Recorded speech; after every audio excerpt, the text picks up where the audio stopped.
मेरे सभी व्यूअर्स को जय श्री राम। आशा करती हूँ आप सभी स्वस्थ होंगे। एक हमारा टॉपिक चल रहा है सूक्ष्म शरीर से संबंधित। इसके अलावा पुनर्जन्म के बारे में हमने जाना है। आज हम बात करेंगे मृत्यु के बारे में।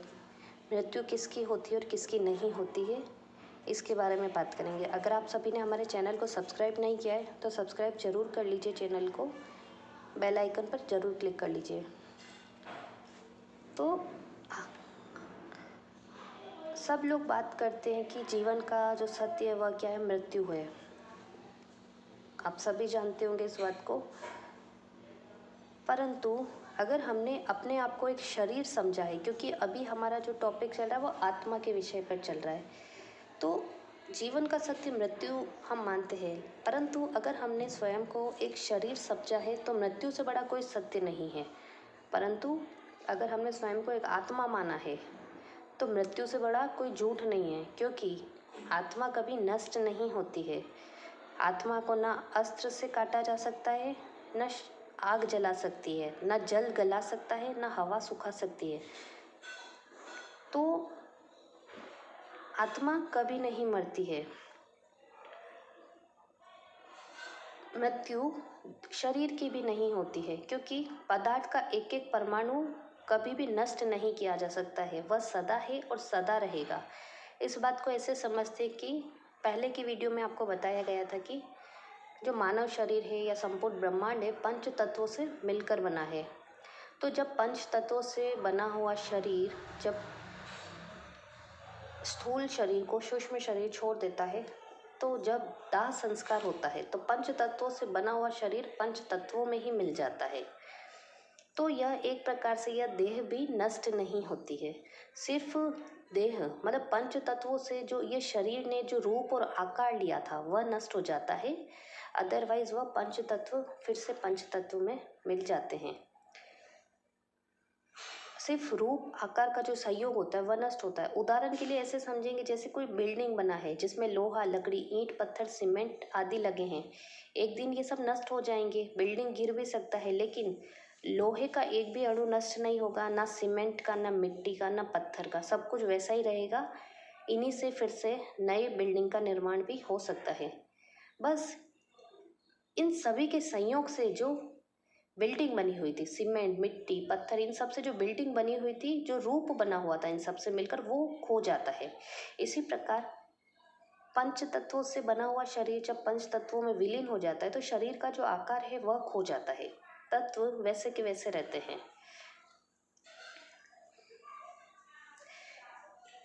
जैसे कि 4 अरब साल हो गए धरती को बने हुए, 10 अरब साल हो गए सूरज को बने हुए। फिर उसमें जो पदार्थ आया वो पहले से कहीं और मौजूद रहा होगा, घना होकर सूरज बन गया, सूरज से टूटकर धरती बन गई। एक एक परमाणु जो है वो सदा सदा से हैं, लेकिन जो रूप आकार ले लिया है ये नया है, ये खो जाएगा। तो मृत्यु किसकी होती है? रूप और आकृति की। जब मृत्यु न शरीर की है न चेतना की है तो हमें भय क्यों लगता है? हमें भय सिर्फ हमारे अज्ञान के कारण लगता है, हमारी धारणाओं के कारण लगता है। हमारा अज्ञान ये है कि हम मृत्यु को जानते नहीं हैं। जो लोग मृत्यु को जान लेते हैं वे मृत्यु से घबराते नहीं हैं, बल्कि मृत्यु का स्वागत करते हैं। मृत्यु के बारे में हमारी धारणाएं सामाजिक भ्रम है। पहली धारणा है कि मृत्यु कष्टदायी है। मृत्यु कष्टदायी नहीं, अपितु कष्ट निवारक हितैषी होती है। यह हमारे शारीरिक व मानसिक कष्टों को दूर कर देती है। जब हमारा शरीर जीर्ण शीर्ण हो जाता है तो मृत्यु के बाद हम दूसरा शरीर धारण करते हैं। दूसरी धारणा क्या है कि मृत्यु में सब कुछ नष्ट हो जाता है, परंतु सत्य है कि मृत्यु में कुछ भी नष्ट नहीं होता है। आत्मा ज्यों की त्यों रहती है, बल्कि मृत व्यक्ति की आत्मा आश्चर्य करती है कि मैं तो अभी हूँ और मेरे परिवार के लोग रो क्यों रहे हैं। तीसरी धारणा यह है कि मृत्यु के बाद हम उस व्यक्ति से कभी नहीं मिलेंगे, बल्कि सत्य तो यह है कि हम उस व्यक्ति से या उस आत्मा से आत्मलोक में पुनः मिलेंगे। इसके बाद जब हमारा अगला जन्म होगा तो किसी न किसी रिश्ते के माध्यम से हम उस आत्मा से पुनः मिलेंगे।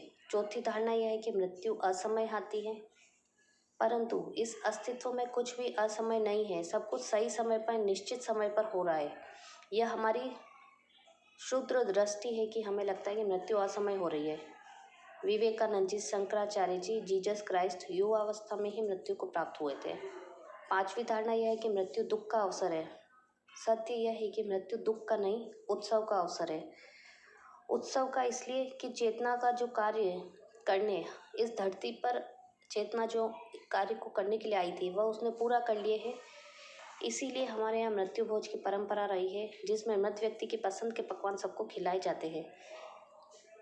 कबीर साहब ने भी अपनी मृत्यु का उत्सव मनवाया। ओशो ने भी अपने सन्यासियों को कहा था कि मृत्यु का महोत्सव मनाना। मृत्यु हम सबके लिए एक अवसर बन सकता है जागने का, कि हम अपनी मृत्यु के प्रति जागे। हम भी एक न एक दिन मरेंगे और अपनी मृत्यु के पूर्व हम परम जीवन, परम पाठ जान ले। मृत्यु वास्तव में किसी की भी नहीं होती, केवल शरीर और चेतना का संपर्क छूट जाता है।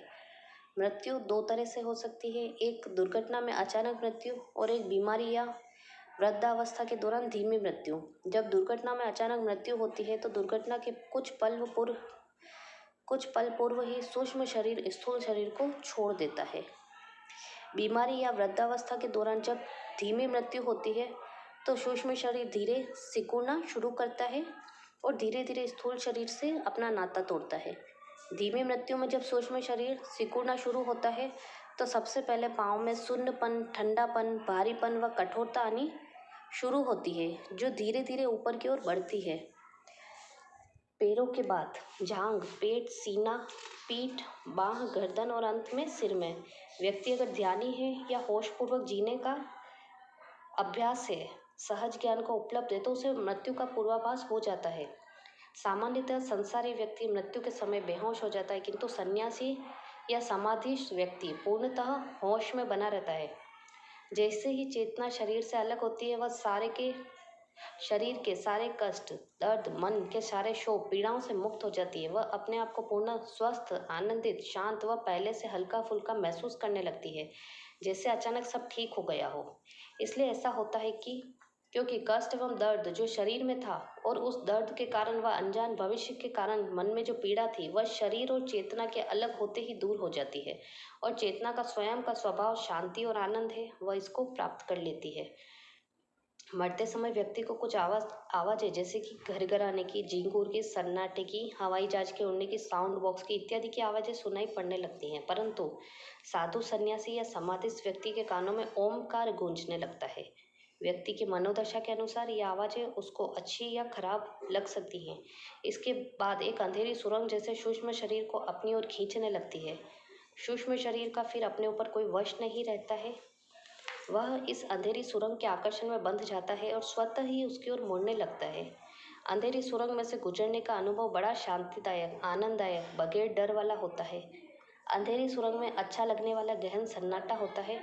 पश्चिमी मनोवैज्ञानिक अंधेरी सुरंग को समय की सुरंग के नाम से पुकारते हैं। अंधेरी सुरंग से गुजरने के बाद सूक्ष्म शरीर स्थूल शरीर से बाहर हो जाता है। वह सबसे पहले शरीर के आसपास ही घूमता रहता है। वह अपने शरीर और सगे संबंधियों को व आसपास के वातावरण को महसूस कर सकता है। वह अपने सगे संबंधियों की भावनाओं को महसूस कर सकता है। जब वह देखता है कि उसके परिवार के लोग रो रहे हैं तो उसे आश्चर्य होता है कि वह तो अभी है और ये सारे लोग शोक क्यों मना रहे हैं। कुछ सूक्ष्म शरीर तो बताने की कोशिश करता है, लेकिन हम शोक में इतने व्यस्त रहते हैं कि उनके इशारों को समझ नहीं पाते हैं। सूक्ष्म शरीर को भी समझ नहीं आता कि उसका स्थूल शरीर से संपर्क टूट चुका है। सूक्ष्म शरीर को यह बात जल्दी समझ में आ जाए, इसके लिए हिंदुओं ने स्थूल शरीर को जलाने का रिवाज शुरू किया है। जिन धर्मों में स्थूल शरीर को जलाया नहीं जाता, उनका सूक्ष्म शरीर ज़्यादा समय तक भटकता रहता है।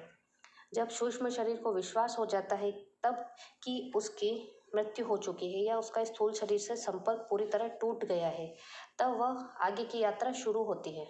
मृत्यु के समय या मृत्यु के पश्चात सूक्ष्म शरीर को लेने के लिए उनके बुजुर्ग, मित्र, प्रियजन, जिनकी उस व्यक्ति या उस आत्मा से पहले जिनका स्थूल और सूक्ष्म शरीर का संपर्क टूट गया, अर्थात कि मृत्यु हो गई है, ये सभी आते हैं। जैसे कि स्पिरिट गाइड, बुजुर्ग, मित्र, प्रियजन, जो पहले जिनकी मृत्यु हो चुकी है, वह स्पिरिट गाइड, ये सभी उस सूक्ष्म शरीर को मृत्यु के पश्चात लेने के लिए आते हैं।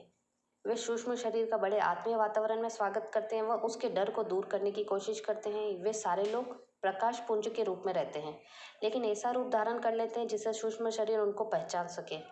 ये सारे लोग उसे लेकर आत्मलोक में जाते हैं। तो ये थी आज की जो जानकारी कि मृत्यु किस प्रकार होती है, किस प्रकार हम अपनी मृत्यु का उत्सव मना सकते हैं, किस प्रकार।